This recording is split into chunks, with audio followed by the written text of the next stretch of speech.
Well, today what I'm working on is a 4-spring Victor motor from a Victor the 18th. This is a very large, kind of fancy floor machine for those of you who are unfamiliar with the model.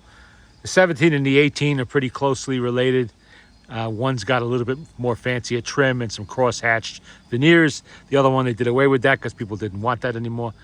It's the machine with all the smooth, the curved sides and doors and all that stuff. In its day, it was extremely expensive, even more than the 16. It was like $6,000 in today's money, $7,000, something like that. Anyway, this is a cautionary tale for new phonograph buyers. Well, not really new. This goes back 20 years, actually. In 2005, a couple in New York City decided they had to have this machine, this Victrola 18 they saw in a Manhattan antique dealer's shop. I'm going to tell you something right now. If you want to buy antiques at a reasonable price, don't buy them in the city. Okay? You're going to pay 3 times as you'll pay anywhere, even more than eBay. Don't do it. You're better off going to the Wayne show and buying one there. Yeah, you're going to pay a premium there too, but not quite to the extent I'm about to tell you. They dropped $3,000 on this machine. Now, it's an okay machine. The veneers are good. No major wood damage anywhere that I can see. A few little chips here and there, which is normal. It's got alligatoring. The finish was already English mahogany, and now English dark mahogany, excuse me. And now it's even darker with age. Everything is there. Well, not everything. It was missing the gold-plated needle tin. That's like $45, $50 on eBay, I think now. Didn't come with any accessories. They did not replace the felt, nothing. Anyway, $3,000. Okay, now they own this machine. Well, you know, ma'am, sir, you really should have this service to have a top performer. And he recommended somebody who he arranged to have them come and take the machine. And the bill for a full service and cleaning, I actually have the paperwork, and I know what they paid, is at $1,800 and change, $1,800 and change. Now, these 4-spring motors are going to be easily twice, obviously. They're going to be twice what a 2-spring is. Some shops will charge you $300 and change on a 2-spring. So you figure $600, maybe $500 to service one of these. You got 4 mainsprings in there. Anyway, not that it's really that much difficulty. There really isn't. It's a Victor motor. Anyway, $1,800 and change, almost $1,900 on top of the $3,000 they already paid. So now they're just under $5,000. Now let's figure in there's probably some shipping around. Maybe the guy brought it to his apartment for free. You know, you got to tip the delivery guys. That's another probably $50 for that, because it was a walk up, not a walk up, but it was like on the 18th floor. So I don't know, something like that. Anyway, now they never played the machine. They just kept it for a decoration, a $5,000 decoration for atmosphere. They had no records. So they did not know and never figured out that, in fact, whoever was supposed to clean and service it did absolutely nothing. Not a damn thing. I think they took a dust cloth and wiped off the machine, and that was the extent of $1,900 worth of cleaning and service. Ripped off. And the lady knew about it at the end, 20 years later, 19 years later. She knew she'd been ripped off. She knew enough then. Back then, they didn't do their homework. So here's the cautionary tale. Do your homework. Do not buy a phonograph for the first time that you know nothing about, without knowing as much as you possibly can learn from the internet about the machine you're interested in. Now with a Victor, there's quite a lot of information. The Victor Victrola page, various YouTube videos, my own videos. Ask questions. I always answer them when I can. Know as much as you can. Go to eBay, see what they sell for. What does a similar model sell for? About the same year range, same condition range. And use that as kind of your guide. There's certain parts of the country where these are going to be more expensive, certain parts less expensive, but not really that much. Know what you're buying to start with and what the market value of it is. Even in 2005, a Victrola 18 was not worth $3,000. I mean, you're into the territory of some very high-end horn machines here. As nice a machine as it is, it's simply wasn't worth that. And it certainly isn't now. Certainly isn't now. And I'll eventually tell you what I paid for it and why the lady was kind of upset. Anyway, they did nothing. I opened this motor up. Look at this. Heavy, caked on grease. That is what the springs look like. Does that look like a service spring to you? Hell no. They were never pulled. They were never re-greased. They weren't even oiled up. They didn't even take the time to pop the covers off and just dribble some oil in there like some idiots like to do. At some point in the past, they had insult to injury, somebody did replace a spring in this. I don't know which one, but I know they had the barrels open because they shortened the clips. Remember we had a brief mention of this on one of my other videos, maybe a few weeks ago. And there was a viewer that came on with a message and said, you know, you not really shouldn't do that. And he's right. You don't. I never do this, but I run into this all the time. To make it easier to get it back on there, they take a little bit off so they can squeeze it easier. I hate that. But unfortunately, I do not have an unlimited supply of these unaltered, you know, clips there, so I have to reuse what I have. I have no choice. What I generally do in this situation is I very gently peen the edge of the barrel over a little bit, just a little bit, you know, like this, so it holds it a little bit better, so it's not likely to come out. Never had one come out, but still, don't do that. You can see by the lid. Look at that old 100-year-old grease on there. They never touched a single thing. Not a single thing. I found enough dust bunnies under the turntable I could have made a cotton ball for the cat. It was ridiculous.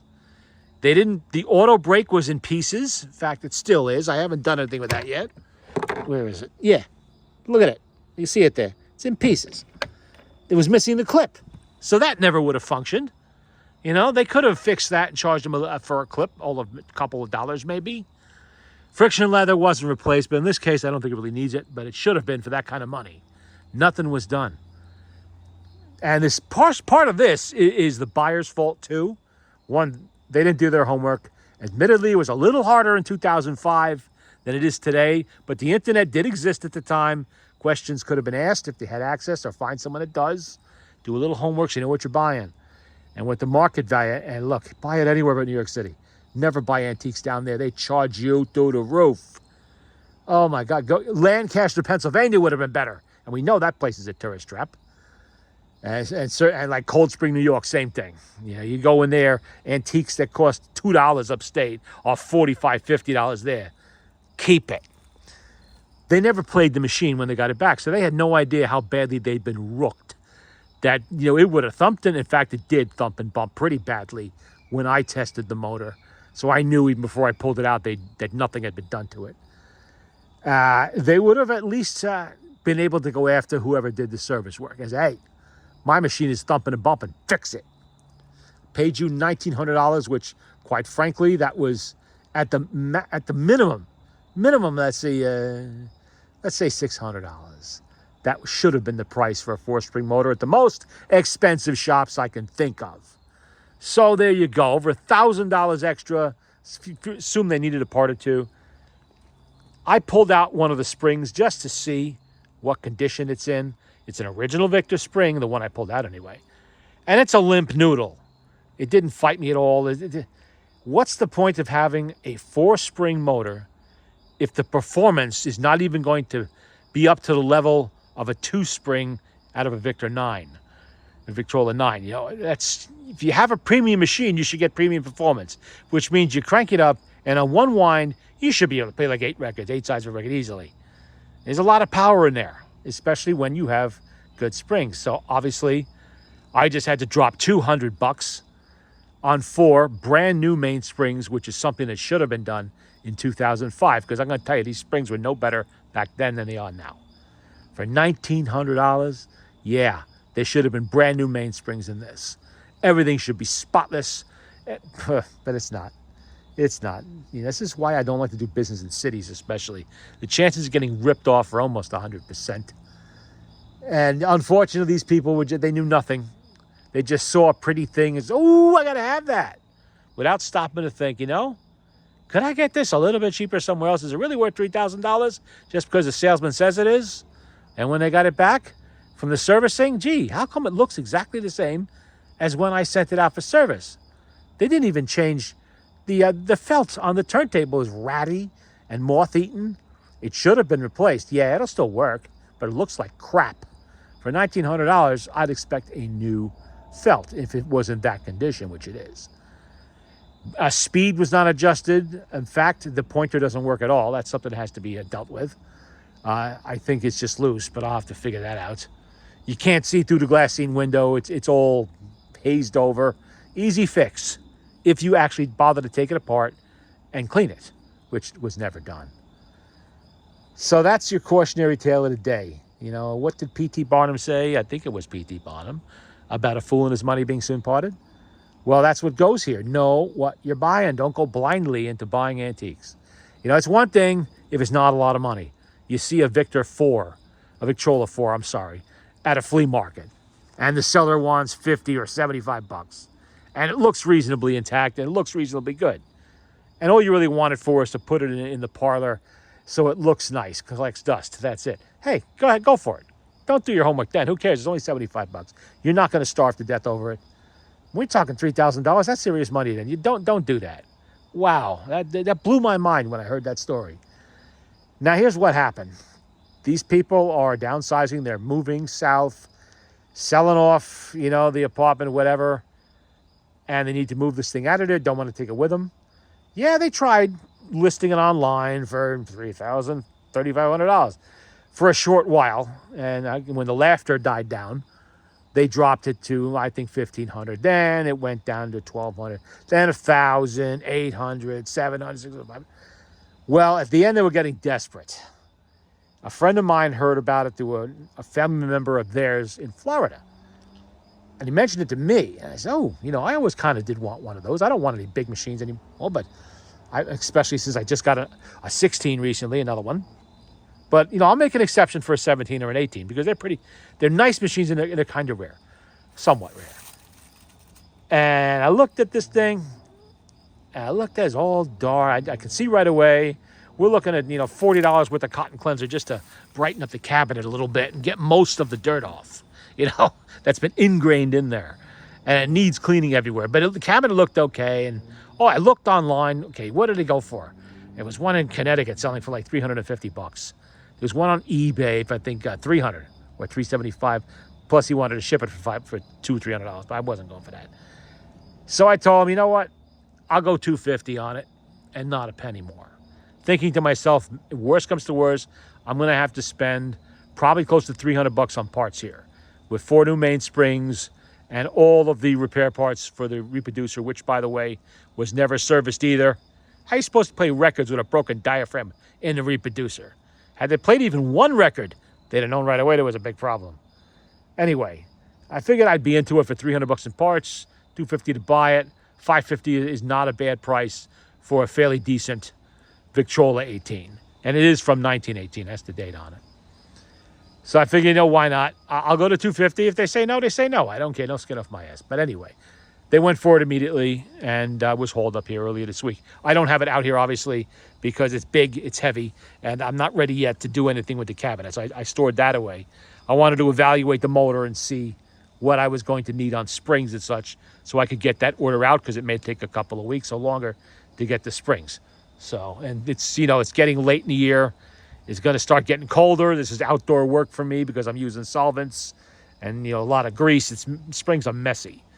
I could do it in the big shop, but then I got to move all my tools down there. It's a pain in the ass. So I figured, you know what? Let me try to get this done before the end of October if at all possible. I already got, springs coming for the Victrola 16, whose motor's in a little bit better shape, cleanliness-wise. But I'll do that one, and then that'll be here first, then this one will get done. And it'll all be buttoned up before winter time. When the snow hits the ground and the ice and everything else, I'm not going to be out here doing this. So I want to get it. Plus, I have other business to take care of, too. Other machines that are going to need to be done. A friend of mine calls me a little while ago. He says, I found a Victrola 9 in oak. Take a look at the auction, not the auction, the estate sale pictures over in Jersey somewhere. And it's a nice looking machine. There's some of the shellac's a little thin here and there, but not that bad. It's just whited a little bit. But obviously, it's in good shape. It's not all beat to crap and peeling veneers. And oak machines are always popular. I just sold one, and there's always somebody who wants one. They look really nice. So I told him, go for it. I'm not going to tell you how much, or did I already? And I'll tell you, because it's $100, Eventually, I will be selling it, but after I put my work in, it's going to be $300 or more because you're paying for my labor at that point. It needs a lot of cleaning. Anyway, but I know what I'm buying on something like that. The seller obviously has no clue. They should have charged me an extra $50 on that, maybe an extra 75, because it is an oak machine. It is fairly decent condition. And I think there's 1 or 2 accessories with it. But this, to see, a mess like this, that these people paid so much money and they had got so little in return out of it from the people who were supposed to have taken care of them. Now the $3,000, that's on them. They didn't do their homework. The $1,900, that's on a shyster repair guy who should be taken out in the back alley, and someone should flat out beat the crap out of them for this, taking advantage of people like this. I don't know. They took a chance. They had no real way of knowing if these people were going to play this machine or not. They could have been somebody like me. Not that I would pay somebody else to work on my phonographs, but I would be playing that thing until the needles were gone. Even especially after it was serviced, to make sure everything was good. And especially after paying that kind of money. Not that I would. But they didn't do that. So that's, a little on them, but mostly on the idiot repair guy who just basically took full advantage of them and screwed them over. Hate that. So you got to be careful when you're dealing with any antiques. But mechanical antiques especially.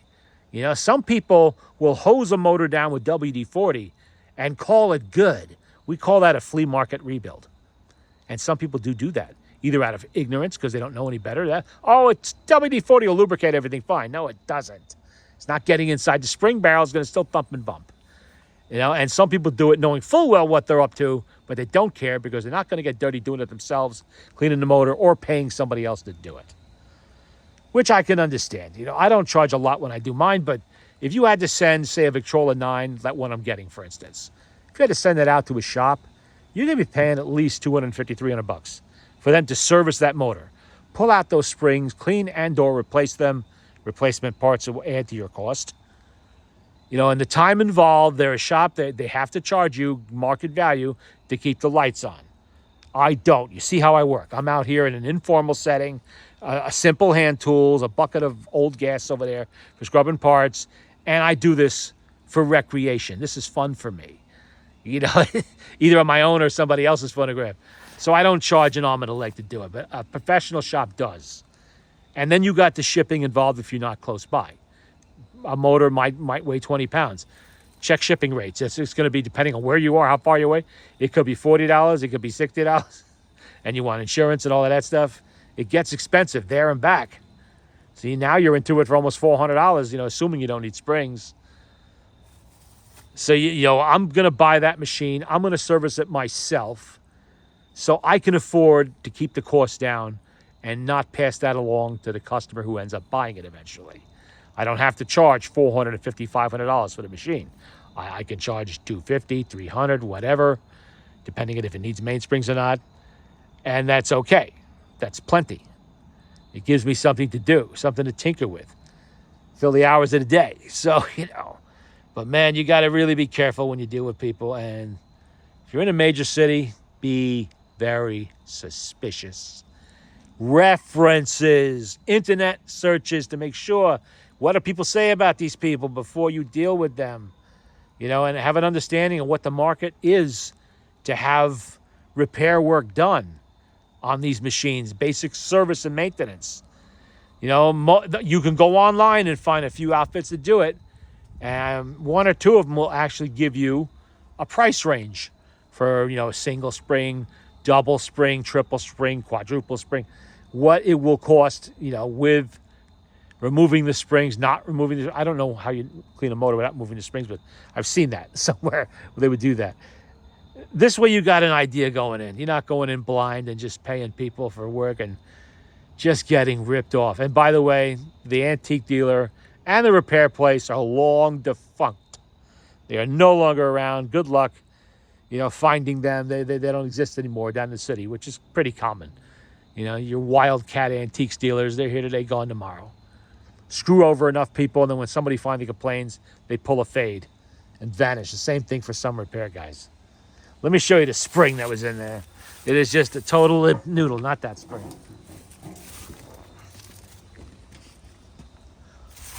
That's the spring. That is a 17-foot long spring. Don't look 17 feet, does it? That's because it's if this was a new spring, that would be open 3 times as large because it's got a lot more fight left in it. This has no fight left in it at all. This one is a Victor original. Some of the parts I've been scrubbing for like 2 hours. But that's why they have to replace. That's why I had to open this motor up to see what we were dealing with. This is the spring, 1918. So it's got a pear-shaped hole in this end, and it's got the bent end in the middle. That's what they were using at the time in a single spring barrel. Single spring barrel with 2 springs in it. One spring is still in there. As you can see, it says 17 right on there. That is for 17 feet, not 1917. It is for 17-foot spring, 17 by 1.25 inches. But there you go. There's an idea of what I'm dealing with today. And just take my advice and do your homework before you buy a machine if it's your first time out or you're not familiar with what you're buying. Find out what the market will bear before you start throwing money around, because you're not getting it back, okay? You overspend for a phonograph, you better be doing it out of you love the machine. Don't do it because you think you're going to make money on it, because most of them you will not. There are a few exceptions. You find one of those Swiss-made portables with the chrome deck on and all that stuff, nice Art Deco looking job like that, it looks pretty clean. You buy it for $200-300, yeah, you're probably going to make money on that. You find a horn machine and you buy it for under $500, guess what? You're going to make money. If it's all decent, you're going to make money on that. Anything else? Not really. Especially big floor models. They just don't bring a lot of money. Or common models like the 4, the 6, the 9, or the 8.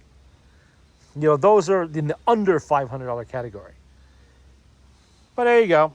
Thought you'd like a look at that. And eventually, there'll be a video on the machine itself once I've done a little more work and I got the motor back together and I can demonstrate it and all of that.